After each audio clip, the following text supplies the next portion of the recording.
man li ma bëgg nga wax ko mun nañu këtt jot mooy lii terre bi nga nekk PCA da ngay déglu xam nga tu poses les questions qui t'agréent. Moi je te réponds comme je veux. dama laa laaj ne la yow bi may def loolu fekk na la fi. déedéet waxuma loolu neel wuy rek fekk na ma fi nag. benn deuxièmement déglu rek bi ñu ma defee ministre du tourisme. yow gisoo fii kan moo fi organisé les 2 salons internationaux du tourisme et le salon sur la ferronnerie. loolu mën naa ko seet. du fi la fekk fi la ma fekk. ah waaw.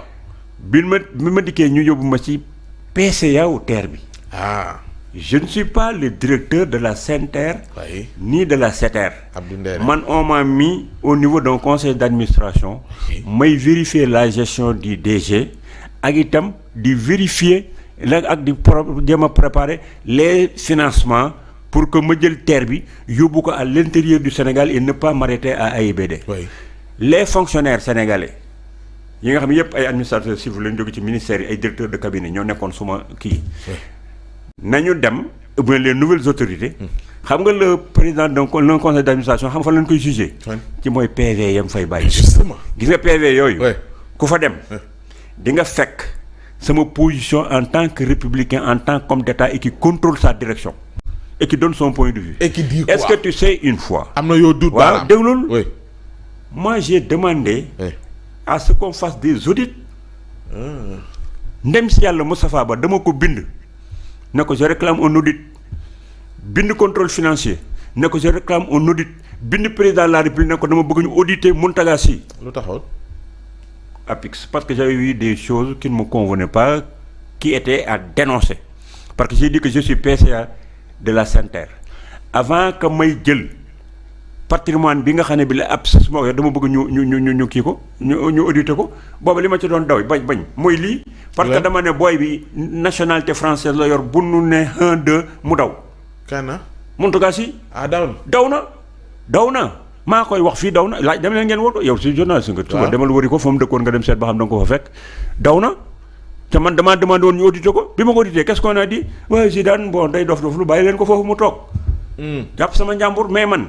def naa la ma def aujourd'hui j'ai un document bu ma lay jox Ousmane son premier ministre Ousmane Sonko ñëwee ne léegi dafa bëgg ñu jox ko les dossiers de contrat de passation de marché keroog laa toog rek sama adjoint bi génneel ma sama benn note ba ma defoon mais monsieur le ministre président yow li ngay wax yëpp mooy ni yow yii bindoon nga ko yow laaj ko man ko xam nga li tax may conforme ak gars yi mooy fu ma jaar dama fay dëggal. oui mais taxul ba li nga dénoncé ba waral nga sàkk audit ñu mën a xam lan la en réalité déglul li waral tey nga wax Mountaga Sy daw le journalisme aussi le journalisme aussi dafa am ay règles dama lay laaj rek dama déet laaj boo laajee boo posé benn question ma wax la ko pour bu ëllëgee nga bañ di poser yenn questions yi xam nga lu tax est-ce que tu as vu un journaliste de n'importe quel pays du monde jël un ministre mu ñëw mu ne ko léegi waxal lay xew ca sa biir gouvernement ba ca la fay xew yépp mais les cadavres sur le tapis ou bien dis ce que tu es en train de faire ca biir la ngay wax président ba ak la ngay wax ca biir conseil des ministres wax ko fii on parle d'une gestion bu jàll dégul li ma la bëgg non amul gestion bu jàll ak bu jàllul daf cee am loo ci war a ma wax ak loo ci wër a mën a wax parce que lu ma la war a wax yow fii am na yu xew ci samay passage ci différents ministères bi n'oublie pas que j'ai été ministre conseiller à la présidence de la République. Bien sûr. Avant d'être au Parlement comme président de commission, 2 années. Après, gérer 2 entités, tourisme et artisanat, pendant 3 ans. Ouais. Mais jamais, amna yo xamni yi duma la ko wax ci xew ci biir conseil des ministres ou bien yuma sekkon ak président de la République ou son premier ministre. Mauvaise gestion la ñuy wax. Dama la bëgg non dafa am yo xam dama ko wax yima la mëna wax moy yi nga xamne bi mën nga ko génné yima mëna génné dal moy pose yaa ma posé question. oui ci terre bi. ne ma ba nga nekkee ci terre ba. man ma wax la ne président conseil d' administration laa fa nekkoon. d' accord je ne suis pas le directeur. oui ma bàyyi ma terminer. bu leen bàyyi sax nii. dama la ne ma dem nekk ci président conseil d' administration. nee naa la ma fa def. ku dem foofu fekk fa ñuy juger un conseil d' administration. ce sont les PV. suñ demee ci PV yooyu.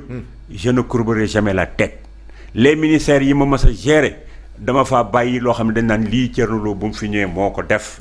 loolu moo tax ba ma fa jógee ba léegi ñii naan ba mu fi jógee ba léegi la environnement de ñii di la wax ne li mu fi def ci tourisme kenn defu ko fi et je m'en glorifie ku mu neex moo am ku mu naqari moo am je l'ai fait pour mon pays.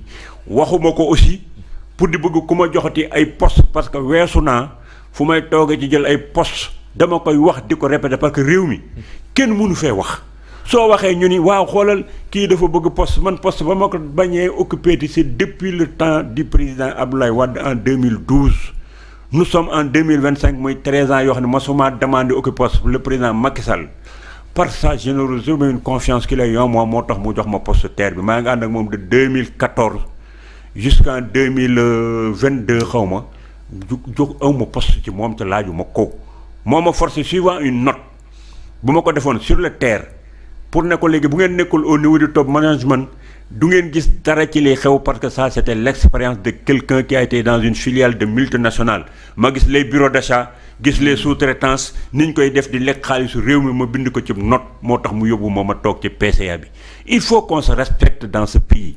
Il y a des gens yoo xam ne seen premier contrat de travail on l'a pas signé sur la base d'un décret présidentiel je ne peux pas faire 35 ans defaguma ko ci biir politique bi 35 ans laa def soo ko dikk nekk le ministre conseiller du président Wade c'est la politique qui a fait que sama société daanu waaw parce que mënatuma woon def ay à cause des conflits d'intérêts j'ai laissé un de mes amis mu dem diriger ko alors mu préqualité c'est tout mais fa ma nekkoon maa ëppoon salaire un ministre man ba may dugg nii nag ministre conseiller président Wade boo ñu ngi dawal ñoom ay 406 le ministre yoroon ma dugg fa avec benn BMW 525 full option laa fa duggee en tant que ministre conseiller sama bureau moo dàqoon bureau bi ma jox donc il faut que ñu xam ne y a des Sénégalais qui sont des patriotes qui viennent pour travailler pour leur pays j'avais une expérience de secteur privé ma bëggoon ñëw découvrir le secteur public te ba ma fa dikkee jàng naa fa lu bari parce que quand vous côtoyez quelqu'un comme feu Bruno Diatta que vous ayez l'humilité d'aller le trouver dans son bureau pour lui dire Bruno quelles sont mes obligations protocolaires Bruno qu'est-ce que je dois faire muy inquiété wu parce que personne n'est venu kenn mës sa ñëw poser ko question bu mel noonu j'ai appris là-bas à connaître l'administration falaa toog jàng fa aussi une écriture de l'administration parce que nekk secteur privé loola neex nga bind ko tubaab mais administration boo fi ñëwee les formules ont leur sens paragraphes yi dañu am sens les conclusions dañoo am sens falaa jàngal l'écriture administrative donc sama passage secteur privé jàngal na ma lu bari et j'ai côtoyé des administrateurs civils de qualité waaw que je respecte beaucoup man j'ai des amis magistrats des amis administrateurs civils te parce que damay jàng ci ñoom toujours parce que man fi ne nii xoolal constitutionnalistes yi ngay gis nii ak gars yi qui sont sortis de Sorbonne ak ICC ak affaire yooyu ku ci toog débat ak man di nga lekk buy parce que xoolal léegi ku bëgg a xam da ngay jàng damay toog di jàng ba 6 heures du matin ma julli timis bu ma amul fu may dem soo ko toog tëdd nelaw ku amul xam-xam mbaa nga nekk cancre ci fu mën di doon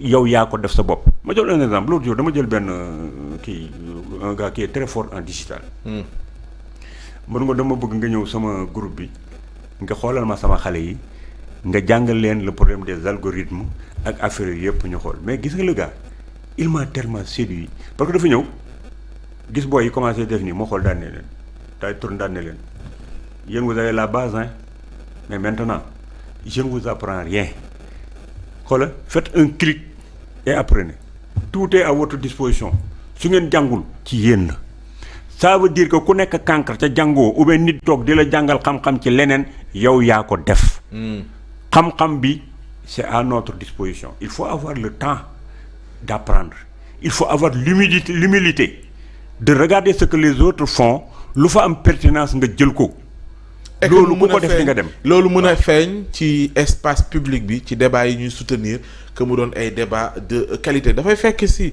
le premier ministre parce que jóge nañ ci registre justice bi nga xam te ne mu ngi ci reddition de compte mu am beneen boo xam te ne ma nga ca te réponse bi mooy ku ci def loo waru def ñu lay woo di ko lijjanti mooy li premier ministre wax barki Dembo Ndiaye ni tolérance zéro loo partagé la oui le discours du premier ministre oui. Je commence d'abord pour déplorer le fait que l'opposition boycotte ces choses-là. Vous ne pouvez pas une partie de l'opposition